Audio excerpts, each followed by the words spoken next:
আসলে জানতে চাচ্ছি রোড এক্সিডেন্ট বাড়ছে, এটাতে মানে আমরা সাধারণ যে জনগণ এটার উপরে কি আপনার টেলিভিশনের ভলিউমটা একটু যদি কমিয়ে দেন তাহলে আমরা প্রশ্ন শুনতে পারবো। আরে মানে রোড এক্সিডেন্টের ব্যাপারে আমাদের সাধারণ জনগণের কোনো ভূমিকা আছে কি? আচ্ছা, হ্যাঁ, এটা আমরা আলোচনা আসলাম। ধন্যবাদ আপনার প্রশ্নের জন্য। আমরা একটু যদি প্রশ্ন আবার যাই, আপনি বলেন তো আমরা নিশ্চয়ই আলোচনার মধ্যে আসবো যে রোড অ্যাক্সিডেন্টের মধ্যে আসলে পথচারীদের যারা আছে তাদের ভূমিকাটা। আসলে আমাদের মানুষ যারা একদম গ্রামে গঞ্জে থাকে, প্রত্যন্ত এলাকায় থাকে, মানে খুবই দুর্ভাগ্যজনক ভাবে যে তাদের কাছে যে একটা ইনফরমেশন যাবে বা তাদের যে ওই স্কিলটা তৈরি হবে যে রাস্তা আমি কিভাবে ব্যবহার করব, ওই ইনফরমেশনটা কিন্তু এখন পর্যন্ত নাই। এটা একটা ব্যাপার। আর মূলত বড় ব্যাপার যেটা, যে আমরা এখন পর্যন্ত আমাদের সড়কগুলোকে নিরাপদ করতে পারিনি এই সেন্সে যে সড়কে শুধু নেমে গেলেই হবে না, আমার গাড়ির ফিটনেসটা ঠিক আছে কিনা, যে গাড়ি চালাচ্ছে তার লাইসেন্স আছে কিনা, সে আসলে চালাতে পারে কিনা, দক্ষ চালক কিনা, সেগুলো আমরা দেখছি না। প্লাস গতি নিয়ন্ত্রণের কোনো ব্যবস্থা নেই। মূলত যেটা আমি বলতে চাচ্ছিলাম যে রাস্তায় নামতে হলে আমার কিছু নিয়ম ফলো করা দরকার, কিছু আইন মেনে চলা দরকার, যেগুলো আসলে আমরা মানছি কি মানছি না সেগুলোর কোনো ফলো আপ নেই। এবং আসলে মানার জন্য আমাদেরকে বাধ্য করা হচ্ছে না। আমাদের যদি ফাইন করার সিস্টেম থাকতো, মনিটরিং এর সিস্টেম থাকতো, তাহলে হয়তো মানুষটা মানতে যেত। আর আরেকটা দুর্ভাগ্যজনক হচ্ছে যে একের পর এক দুর্ঘটনা ঘটে যাচ্ছে। আপনার মনে আছে কিনা, আসলে এক একটা ঘটনা আমরা ভুলেও যাই। বেশ কয়েক বছর আগে চিটাগাঙে 42টা জন শিশু মারা গিয়েছিল একটা বাস অ্যাক্সিডেন্টে। আমি জানি না, আপনারা সংবাদকর্মী, আপনারা হয়তো জানেন যে সেই যারা তার সাথে জড়িত ছিল তখন তাদেরকে দায়ী করা হয়েছিল, তাদের বিরুদ্ধে কোনো মামলা হয়েছে কিনা, কোনো বিচার হয়েছে কিনা। জি হ্যাঁ, মানে এখন পর্যন্ত যেটা হয় যে কোন দুর্ঘটনারই যে দায়ী তার বিচারটা হয় না, শাস্তি হয়েছে, বিচার হয়েছে, শাস্তি হয়েছে, তবে যদি 42 জনের দৃষ্টান্তমূলক কিছু না। আচ্ছা, আমি একটু যদি মবশ্যরের কাছে যাই, মবশ্য আপনাকে জানতে চাইবো যে আমরা সড়ক দুর্ঘটনার কথা বলছি, আপনি বাংলাদেশেও যেতে থাকেন এবং মালয়েশিয়াও দেখছেন, মালয়েশিয়ার অভিজ্ঞতাটা জানতে চাইবো যে সেখানে আসলে সড়ক দুর্ঘটনার পরিমাণটা কিরকম এবং তারা আসলে কিভাবে ম্যানেজ করে এই ব্যাপারগুলো। আচ্ছা, তার আগে আমি আপনার কথা টান ধরে কথা বলতে, আপনি যে হেডিংটা বললেন মূল্যহীন প্রাণ, আমার এই টার্মটা মনে আসার সাথে সাথে মনে হলো যে তারেক মাসুদ স্যার এবং মিশুক মনির আপনাদের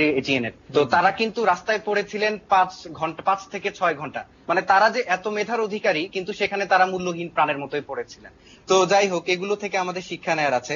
তো আমি মালয়েশিয়ার সাথে বাংলাদেশের যদি কম্পারিজন করি, সেটা হচ্ছে যে আমি যেখানে থাকি সেটা হচ্ছে জোহর বারু। আমি প্রায় কেএল যাই, মানে কুয়ালালামপুর যাই। জোহর বারু থেকে কুয়ালালামপুরের ডিস্টেন্সটা হচ্ছে 350 কিলোমিটার। কিন্তু আমি যদি বাসে যাই তাহলে আমার সেখানে সময় লাগে মাত্র 3.5 ঘন্টা।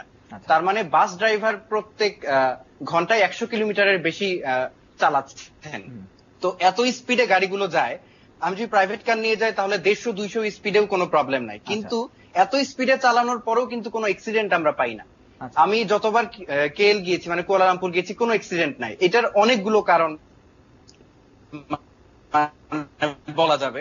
তো বেসিক কিছু কারণ আছে, সেটা হচ্ছে যে ওখানকার যারা ড্রাইভার, আমাদের এখানে তো বেসিক্যালি ড্রাইভার হয় যারা শিক্ষিত হতে পারে না বা স্কুল কলেজে যেতে পারে না, তারা দেখা যায় যে শেষ পর্যন্ত হেল্পার হয়, হেল্পার থেকে ড্রাইভার হয়। কিন্তু মালয়েশিয়াতে যার গাড়ি সে নিজে ড্রাইভ করে এবং প্রত্যেকেই শিক্ষিত, প্রত্যেকেই ট্রাফিক রুলস এবং রেগুলেশন সম্বন্ধে অবহিত। এবং সেখানে ট্রাফিক আইনটা এত কড়া যে ওখানে হচ্ছে কিছু কিছু জায়গায় স্পিড লিমিট দেয়া আছে যে 110 কিলোমিটারের উপরে যাওয়া যাবে না, সেখানে তারা ওই স্পিড লিমিট ফলো করে। আবার কিছু কিছু জায়গায় আছে 4 লেন বা 6 লেন করে 12 লেন, সেখানে স্পিডের কোনো লিমিট নেই, আপনি আপনার ইচ্ছা মতো যেতে পারবেন। এটা একটা বিষয়। আর সেকেন্ড আরেকটা বিষয় হচ্ছে যে মালয়েশিয়ার ম্যাক্সিমাম রাস্তাগুলো হচ্ছে ওয়ান ওয়ে। আমাদের এখানে হয় কি যে আমরা যখন একটু কিছু দূর যাই, সাপোজ একটা ফোন কল আসলো, ফোন কলে আমার হচ্ছে গাড়িটা ঘোরাতে হবে, তখন হচ্ছে আমার ব্যাক করতে হবে, তখন আমরা ওখানেই ঘোরানোর চেষ্টা করি। ওই পাশ থেকে যদি কোনো দ্রুতগামী কোনো যানবাহন আসে তাহলে সেখানে একটা অ্যাক্সিডেন্ট হওয়ার সম্ভাবনা থাকে। কিন্তু মালয়েশিয়াতে এরকম কোনো সুযোগ নাই। আপনি ওয়ান ওয়েতে যাচ্ছেন, আপনি হচ্ছে ইউ টার্ন পাবেন কিছু কিছু সময় পরে, সেখানেই কেবলমাত্র আপনি ইউ টার্ন নিতে পারবেন এবং সেই জায়গাতে রাস্তা অনেক বেশি প্রশস্ত, যেন ওই পাশ থেকে যারা আসবে তাদেরও কোনো প্রবলেম না হয় এবং ইউ টার্ন থেকে আলাদা নতুন করে লেন শুরু হয়। তো এখানে হচ্ছে তারা একটা বিরাট অ্যাডভান্টেজ পায়, যেটা আমাদের দেশে নাই। তো আরো কিছু বিষয় আছে। আচ্ছা, এখানে আমি অবশ্যই আপনার কাছে আরেকটা জিনিস জানতে চাইবো, সেটা আমরা যদি মহাসড়কের কথা বলি বা যে মহাসড়কের কথা বলে যদি, তাহলে বলবো যে আমরা দেখি যে বাস তো আছেই, সেই বাসের সঙ্গে কিন্তু দেখছি যে নসিমন, বেবি ট্যাক্সি, কোন ছবিতে দেখছি যাচ্ছে, রিক্সাও চলছে, মহাসড়ক দিয়ে রিক্সা চলছে। মালয়েশিয়ায় কি এই জিনিস বা অন্য দেশে কি কল্পনা করা যায় বা এই মহাসড়কে এই বেবি ট্যাক্সি চলছে, রিক্সা চলছে, রিক্সার মতো যানবাহন চলছে? না না না, এটা তো কল্পনাই করা যায় না। মালয়েশিয়াতে শুধুমাত্র বাস, আপনার হচ্ছে যে ট্রাক গুলো চলে সেগুলো, হাইয়েস্ট হচ্ছে আপনার motor bike, private car, motor bike এবং বাইসাইকেল, এবং বাইসাইকেল এবং মোটর বাইকের জন্য তাদের আলাদা লেন থাকে যেন এটাতে কোনো প্রবলেম না হয়।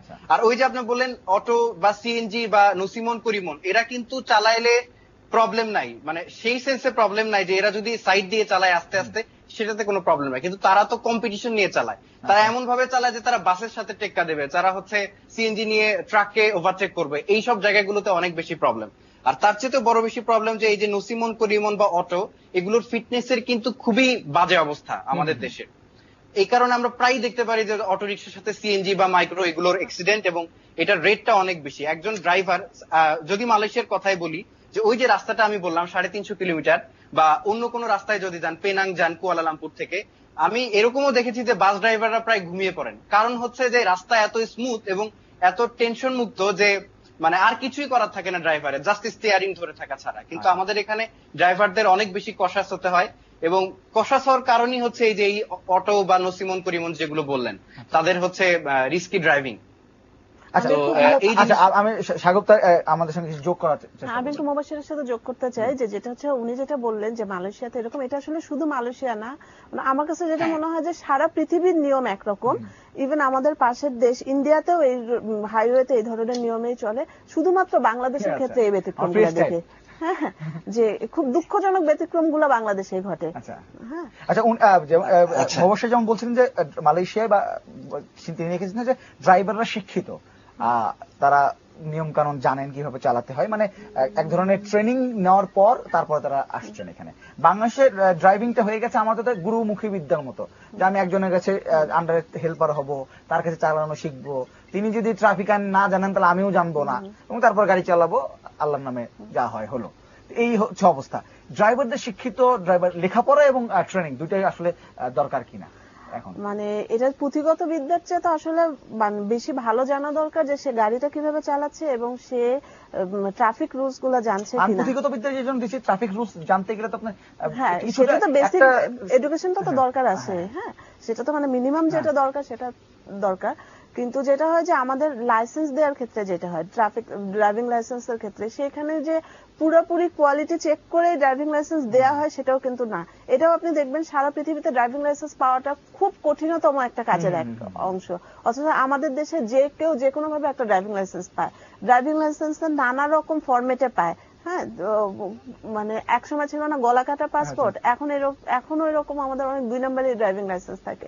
এগুলো তো আসলে কারণ যে আপনি রাস্তায় তো এখন আমাদের হাইওয়ে পুলিশ থাকার কথা, সেই সম্বন্ধে আপনার অভিজ্ঞতা কিরকম? যখন হাইওয়ে পুলিশের কথা আমি কি বলবো, আমি ঈদের দিন আমি ট্রাভেল করেছি এবং আমি সেদিন দেখেছি যে ঈদের আগ পর্যন্ত মিডিয়াতে দেখছিলাম যে রাস্তায় হাইওয়ে পুলিশ আছে এবং তারা কাজ করছে, কিন্তু ঈদের দিন আমি পুরো রাস্তায় কখনো কোনো পুলিশই আমি দেখি নাই। মানে মনে হয়েছে যে ঈদের দিন দেখে পুলিশটাও উঠে গেলেন, তারপরে ঈদের একদিন পরে যখন আমি ফিরলাম তখনও দেখি যে রাস্তায় ওই অর্থে কোনো পুলিশের তৎপরতা নেই। আচ্ছা, আমি এখানে একটু অবশ্যই আপনাকে জানতে চাইবো, মালয়েশিয়ার যদি অভিজ্ঞতা আপনাকে জানতে চাই, সেখানে আসলে পুলিশদের এই হাইওয়ে পুলিশ বা এই ধরনের পুলিশ আছে কিনা, এবং তাদের আসলে এটা কিরকম? মালয়েশিয়াতে পুলিশ সিস্টেমটা বা হাইওয়ে পুলিশের সিস্টেমটা একটু মজার। সেটা হচ্ছে যে আপনি কিন্তু কোথাও কোনো পুলিশ দেখতে পাবেন না, মানে আপনার সাইটে আপনি যতদূর তাকাবেন বা রাস্তায় কোথাও কোনো পুলিশ নেই, কিন্তু কোন জায়গায় একটু অ্যাক্সিডেন্ট হোক, বা অ্যাক্সিডেন্ট তো হয় না, বা কোন জায়গায় একটু গাড়ি দাঁড়াক, ইলিগেল পার্কিং করুক, বা কোনো একটা অকারেন্স ঘটুক, বা একটু স্পিড লিমিট ক্রস করুক, সাথে সাথে পুলিশের গাড়ি চলে আসবে, এবং কোথা থেকে আসবে এটা কেউই জানে না। তো মানে এই জায়গাটা কিন্তু খুবই মজার। আমাদের দেশে কিন্তু ট্রাফিক পুলিশ ইনস্ট্যান্ট থেকে কিন্তু এই ট্রাফিক গুলো কন্ট্রোল করতে পারে না, কিন্তু ওদের ওখানে কিন্তু ইনস্ট্যান্ট ট্রাফিক পুলিশ থাকে না, বাট ওদের কাছে ওরা সিসিটিভিতে হোক বা যেভাবে হোক ওদের কাছে ইনফরমেশন থাকে। তো কেউ কোনো জায়গায় একটু প্রবলেম হলেই, প্রবলেম ক্রিয়েট হলে সাথে সাথে সেখানে উইদিন 1 or 2 মিনিটস পুলিশ চলে আসবে সেখানে। তো এটা একটা বড় অ্যাডভান্টেজ তাদের আর কি। এই কারণে দেখা গেছে যে আসলে আমরা বাস্তবে যখন একজন পরীক্ষককে দেখি, আমি ক্লাস 8-এ বৃত্তি পরীক্ষার সময় মনে আছে যে আমার পরীক্ষক ছিল না সামনে, ওখানে বলে দেওয়া আছে যে পরীক্ষক থাকবে না, সাইলেন্ট এক্সেল। তো এই কারণে ভয়ের চোটে আর কেউ দেখে নাই। তো আমার সামনে যখন আবার পরীক্ষক, তখন তাকে সে অন্যদিক তাকালে আমি কিন্তু তাকে ফাঁকি দিতে পারতেছি, এটাও একটা কারণ হতে পারে। আচ্ছা, আবার আলোচনা ফিরছি, তবে ছোট্ট বিরতি নিতে হবে। দর্শক, ছোট্ট বিরতি নিতে হচ্ছে, বিরতির পর নিশ্চয়ই আবার দেখা হবে।